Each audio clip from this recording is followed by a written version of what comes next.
नमस्कार, आप देख रहे हैं हिंदुस्तानी प्लेटफॉर्म न्यूज।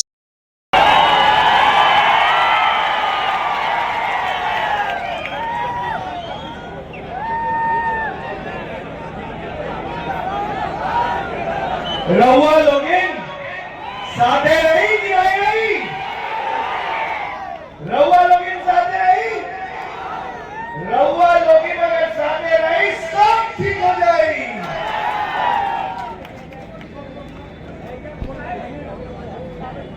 आज रामनगर की इस पावन धरती पर जो हमारे भाई तेजस्वी जी आए हैं, उनकी थोड़ी सी तबीयत के बारे में मैं आपको बता दूं कि उनकी रीढ़ की हड्डी में चोट लगी है और उनके पांव में भी हड्डी में चोट लगी है और वो पिछले इतने दिनों से अपना दौरा कर रहे हैं। और आज बारिश होने की बजाय बारिश में हेलीकॉप्टर उड़ना बहुत ही खतरनाक होता है, मगर आप समझिए कि आपका प्यार और उनका परिश्रम। तेजस्वी जिंदाबाद।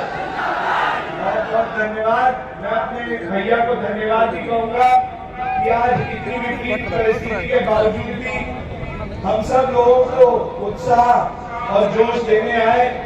साथ ही हमारे वीआईपी पार्टी के जो प्रमुख हैं मुकेश साहनी जी, उनको भी बहुत बहुत धन्यवाद कहूंगा कि वो आए और अगले कल से उनका दौरा शुरू किया और 5 दिन तो वाल्मीकि नगर की धरती पे रोज आएंगे। इसके लिए भी मेरा बहुत बहुत उनको हृदय से धन्यवाद।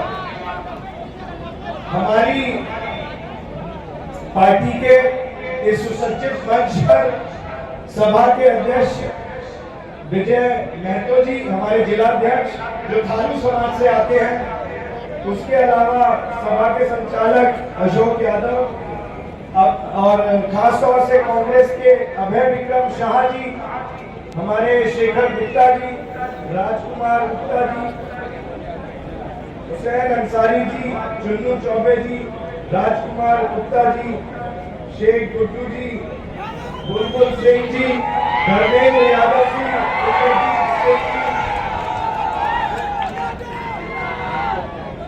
जयेश सिंह जी, वासुदेव शाह जी, मंजूर आलम जी। और कोई नाम मेरे से छूट गया हो तो हाथ जोड़ के क्षमा मांग के सबको, सारे सुसज्जित मंच, हमारे रामनगर के सभी बड़े बुजुर्ग जिनका आशीर्वाद हम सब लोग लेने आए हैं, और सारे मेरी माताएं बहनें और सभी नौजवान साथी, सबको मेरा तहे दिल से बहुत बहुत धन्यवाद आज आने के लिए और सबको मेरा प्रेम भरा प्रणाम। आज मैं अपनी बात को एक छोटी सी कहानी से शुरू करना चाहूंगा।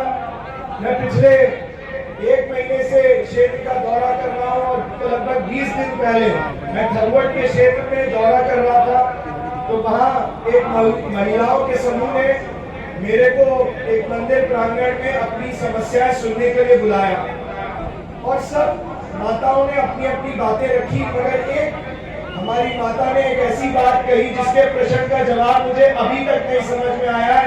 अगर आप में से किसी को पता उसका जवाब तो जरूर बताइएगा। वो माता मेरे से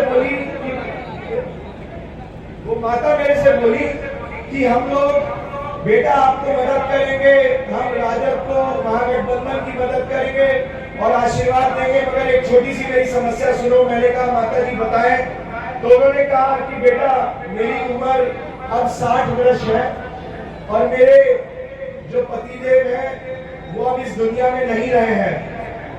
मेरी 3 बेटियां हैं और तीनों बेटियां का मैं ही ध्यान रखती हूँ। रोज सुबह उठ के मैं काम ढूंढने जाती हूँ और दिहाड़ी पे काम करती हूँ, तो ज्यादा से ज्यादा मेरे को 150 से लेकर 175 रुपए तक का दिहाड़ी मिलती है, मगर मेरे घर में मेरी तीनों बेटियों को मिला के मेरा खर्च दिनचर्या का 400 रुपया है। तो उन्होंने बोला बेटा मुझे ये बताओ मैं अपना बचा हुआ जीवन काल कैसे एक सम्मानजनक जी सकूं। इसका जवाब आप में से किसी को पता है क्या?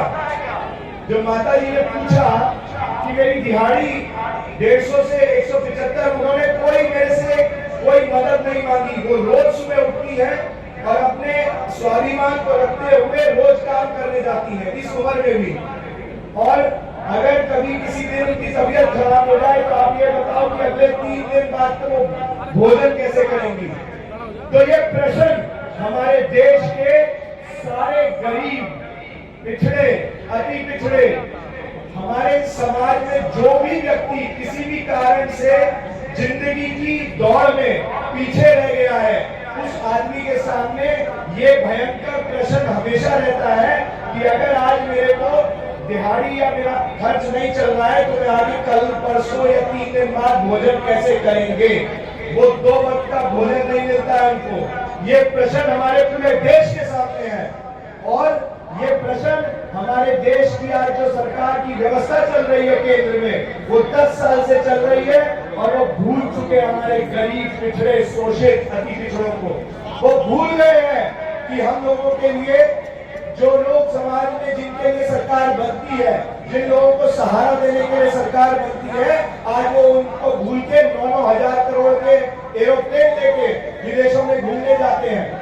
आप सब मुझे बताइए कि पिछले 1 महीने में चंपारण के कौन सी ऐसी पंचायत है जिसमें गरीबों के घर में, झोपड़ियों में आग नहीं लगी है, और मगर उसके यहाँ पे आज तक सरकारी मदद नहीं पहुंची। और यहाँ पे हमारे गरीबों को कल को 1 हफ्ते बाद का या 3 दिन बाद का राशन या खाना कैसे मिलेगा ये भी नहीं पता। मगर हमारे देश के सबसे रईस आदमी के घर पे पिछले कुछ महीनों पहले उनकी शादी हुई और उसमें अमेरिका से 100 करोड़ रुपए देके एक नचनिया को बुलाया गया।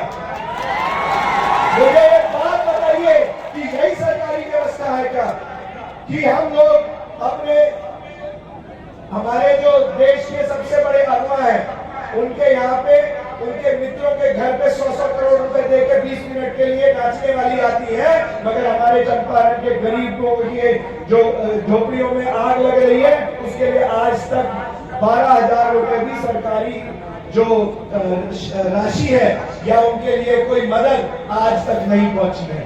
और यही व्यवस्था का प्रश्न और इसी लड़ाई को लेके महागठबंधन आपके बीच में आया है। हम लोग महागठबंधन में जो हमने अपना मैनिफेस्टो बनाया है, जो हमने अपना वादा का पत्र बनाया है इस चुनाव में, वो लड़ाई सिर्फ 3 चीजों से हम करने के लिए आए हैं। वो है गरीबी, महंगाई और बेरोजगारी।